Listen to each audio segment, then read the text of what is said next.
जय हिंद दोस्तों, त्यागी trading tips में आपका स्वागत है। दोस्तों, इस वीडियो के अंदर हम बात करने वाले हैं टोटल 3 शेयर के बारे में। स्टॉक मार्केट के अंदर जबरदस्त गिरावट है। गिरावट के पीछे 3 कारण हैं: ईरान, इजराइल और अमेरिका। लड़ाई जबरदस्त चल रही है। अब ये लड़ाई कब रुकेगी उसी के बाद पता चलेगा इस लड़ाई का कितना ये ग्लोबली फैलती है। फैलना शुरू होगी नहीं, असर यहाँ पर भी पड़ना शुरू हो गया। लोग गैस का सिलेंडर लेकर घूम रहे हैं, तेल की दिक्कत परेशानी होनी शुरू हो गई है।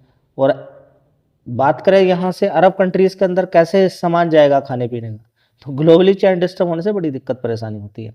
तो सारा खेल कि डॉलर की क्या वैल्यू आगे रहेगी, रुपया कितना कमज़ोर होता है, या फिर ग्लोबली तेल के गैस के रेट किस तरीके से आगे बढ़ते हैं, या फिर दिक्कतें परेशानी क्या क्या चीज़ें चलती हैं, युद्ध कितना आगे बढ़ता है।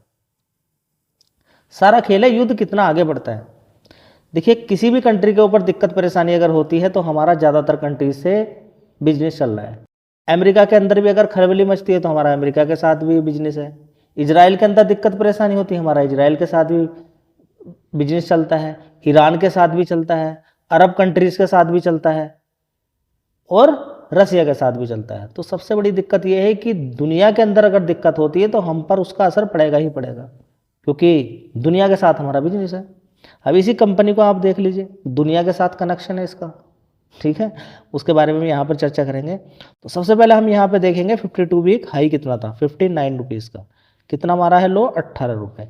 और थोड़ा सा पहले चले जाएँ तो देखने की कोशिश करते हैं कितना हाई था इस शेयर का। ये देखिए कितना हाई था, 87 रुपीज़ वाला शेयर। देखिए कभी पहले नीचे भी साइड में था, 24-25 रुपये के आसपास था, ऊपर की साइड में गया, मार्केट के अंदर सभी के अंदर तेजी उस समय बन रही थी, शेयर के अंदर भी तेजी बन गई, तो कोई बड़ी बात नहीं है, ठीक है। लेकिन तेजी बनी, ये एक अच्छी बात है। उसके बाद गिरावट है, उसके पीछे का रीजन भी है कि कंपनी के अंदर आग लग गई थी, उसकी वजह से लगभग 60-70 करोड़ का काफ़ी बड़ा नुकसान इस कंपनी को देखने को मिला है। आपने न्यूज़ वगैरह में देखने को मिला था।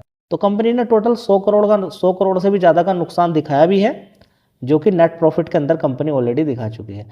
अब खेल क्या है, जब दिक्कतें हों, परेशानी हो, आपको ये अनुमान होना चाहिए कि कंपनी आगे चल जाए, डिमांड रहे। गिरावट अच्छी खासी हो गई है, फिर वही सवाल रहेगा, ये मत सोच लीजिएगा यहाँ से गिरावट नहीं होगी। 18 रुपये से गिरते गिरते 5-6 रुपये तक भी पहुँच सकता है, सिचुएशन के अकॉर्डिंग। ग्लोबली कंपनी काम करती है, माल जाएगा नहीं, ऐसा नहीं होगा तो क्या अभी क्या फ़ायदा होगा इस कंपनी को।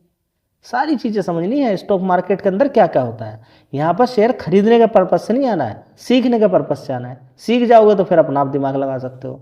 तो किसी भी शेयर की कोई रिकमेंडेशन नहीं कि आपको खरीदना है, बेचना है। यहाँ पर थोड़ा नॉलेज आपको दिया जाता है ताकि ज्ञान आपका बढ़े और आप अपने से ही डिसीजन ले सकें। चलिए, सिगाची इंडस्ट्री लिमिटेड का हो गया बड़ी गिरावट। अब देख लेते हैं इसके अंदर क्या क्या बेनिफिट है। दोस्तों, कंपनी सेल्यूलोज बनाकर तैयार करती है, जो कि फार्मा सेक्टर के अंदर इस्तेमाल किया जाता है। बात करते हैं कंपनी के प्रॉफिट लॉस की, तो देख लीजिए 1 साल पहले इस कंपनी का रेवेन्यू कितना आता था, 139 करोड़ का। उसके बाद 128 करोड़, 110 करोड़। अभी 110 करोड़ से थोड़ा सा बढ़ा है, 117 करोड़। ये एक अच्छी बात हुई है, क्योंकि कंपनी के अंदर दिक्कतें परेशानी हुई, बस ये एक अच्छी बात हो गई है। लेकिन कंपनी ने अपने खर्च बिल्कुल कम नहीं किए हैं। देखिए, पहले 100 करोड़ के आसपास कंपनी दिखाती थी, लेकिन अभी जस्ट खर्चा कितना दिखा है, 111 करोड़ का। यहाँ पर रेवेन्यू थोड़ा सा बढ़िया था, यहाँ पर देख लीजिए, लेकिन फिर भी कंपनी ने यहाँ पर खर्चे अपने कम नहीं किए। 117 करोड़ का कंपनी ने अपनी सेल्स दिखाई है, लेकिन अगर खर्चे यहाँ पर अपना कम करके 100 करोड़ का दिखाती तो शायद यहाँ पे 17 करोड़ का प्रॉफिट देखने को मिल जाता, और थोड़ा सा यहाँ पे निकलता तो 10-12 करोड़ का यहाँ पर कंपनी अपना प्रॉफिट दिखा सकती थी, लेकिन ऐसा नहीं हुआ। कंपनी ने ज़बरदस्त अपने खर्चे दिखाए। तो आप एकदम डायरेक्टली मुंह तोड़ के ये नहीं कह सकते हैं कि कंपनी बिल्कुल ख़राब है। एकदम डायरेक्टली नहीं बोल सकते कंपनी खराब। अगर कंपनी की कमाई हो रही है वो एक अलग बात है, कि कंपनी अपने ज़्यादा खर्चे दिखा रही है तो नेट प्रॉफिट नहीं हो पा रहा है। लेकिन हाँ, एक पर्सन है जो आपका दोस्त है, उसकी सैलरी 1 लाख रुपए है, वो इतनी दारू, दुनिया भर की सारी चीज़ें, इतना सारा कुछ काम है उसका, ईएमआई दुनिया भर के चलते हैं, उसको बचता कुछ नहीं है, 1 लाख रुपया पूरा खर्च हो जाता है। लेकिन कह तो सकते हैं ना कि 1 लाख रुपया खराब नहीं बोल सकते उसको। किसी दिन तो उसकी ईएमआई खत्म होगी, किसी दिन तो उसके खर्चे कम होंगे। बस इसी चीज़ को लेके आगे बढ़ सकते हैं। स्टडी कीजिए, देखिए कुछ भी हो सकता है। बहुत सारी कंपनियां गिर के आज तक उठी नहीं है, ठीक है। बहुत सारे लोग फंसे हुए हैं। आप में से काफ़ी दिन से, लगभग 15-20 दिन पहले किसी ने बोला था कि इस वाले शेयर्स पे एक वीडियो बनाई है, ठीक है।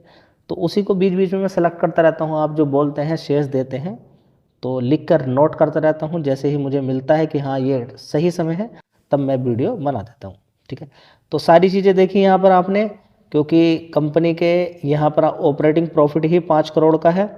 उसके बाद काफ़ी सारी चीज़ें यहाँ पर देखने को मिल जाती है नीचे की साइड में। कंपनी को अदर इनकम से कोई फ़ायदा नहीं है, कोई नुकसान नहीं है।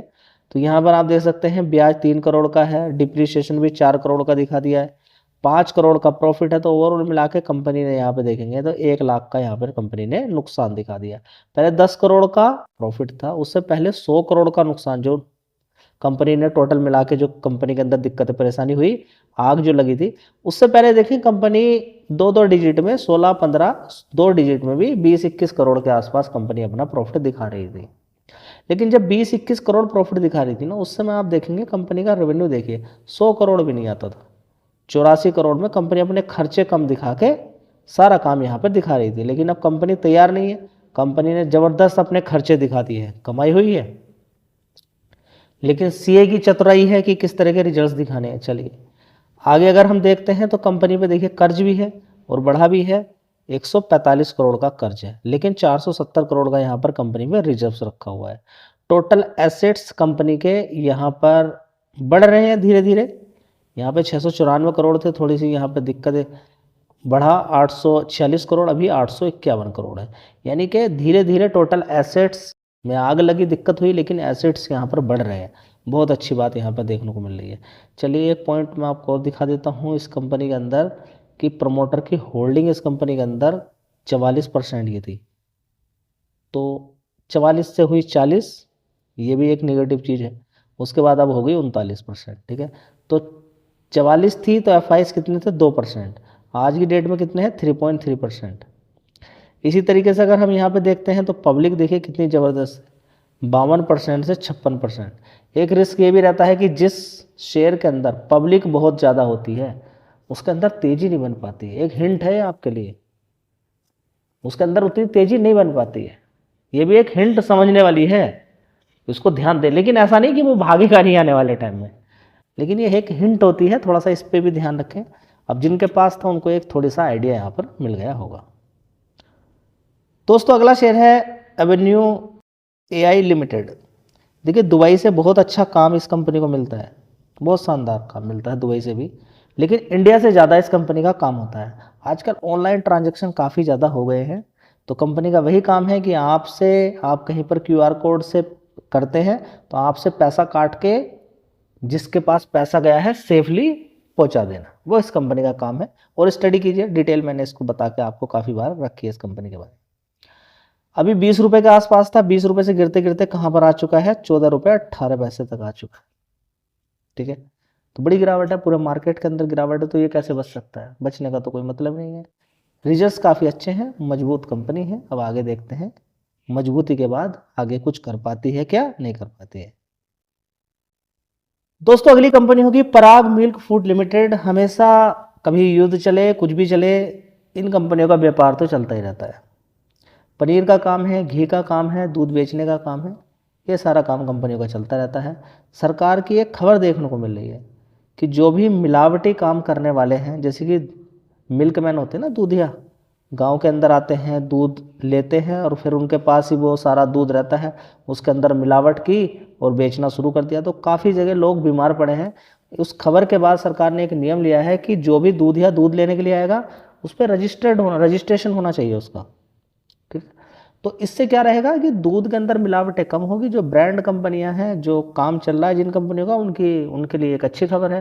क्योंकि देखिए पहले से ही मिलावटी दूध मार्केट में बिकेगा तो इन कंपनियों का क्या होगा, सोचने वाली बात है, ठीक है। तो अच्छी खबर है, लेकिन फिलहाल देखिए गिरावट के सामने कुछ नहीं होता है। 376 रुपये, कभी ये शेयर 100 रुपये के आसपास होता था, आप देखेंगे पीछे घुमा के, ये देखिए कितना नीचे होता था, देखिए 77 रुपये।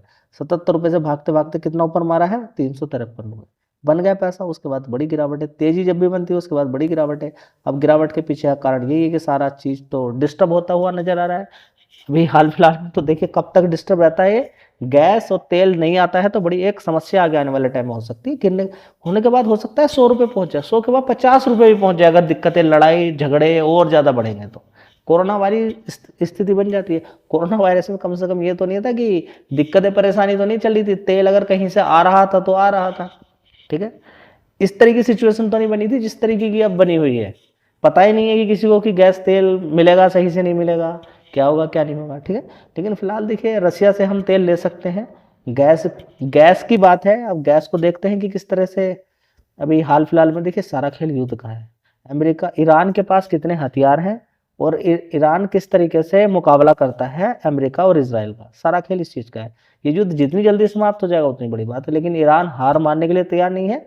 लेकिन अभी काफ़ी बड़ा नुकसान अमेरिका का भी हुआ है और अमेरिका का और भी नुकसान देखने को मिल सकता है, इजराइल का भी बड़ा नुकसान मिल सकता है और सबसे बड़ा नुकसान तो यहाँ पर ईरान का ही होने वाला है, सबसे बड़ा इन तीनों के अंदर। अब देखते हैं, लेकिन लड़ाई तो लड़ाई है। लड़ाई में कितना नुकसान कितना फ़ायदा ये देखा नहीं जाता है, कितनी क्षति होगी ये तो बाद में पता चलेगा। लेकिन अभी हाल फिलहाल तो इजराइल और ईरान तो बहुत ज़्यादा पीछे पहुंच चुके हैं। धन्यवाद।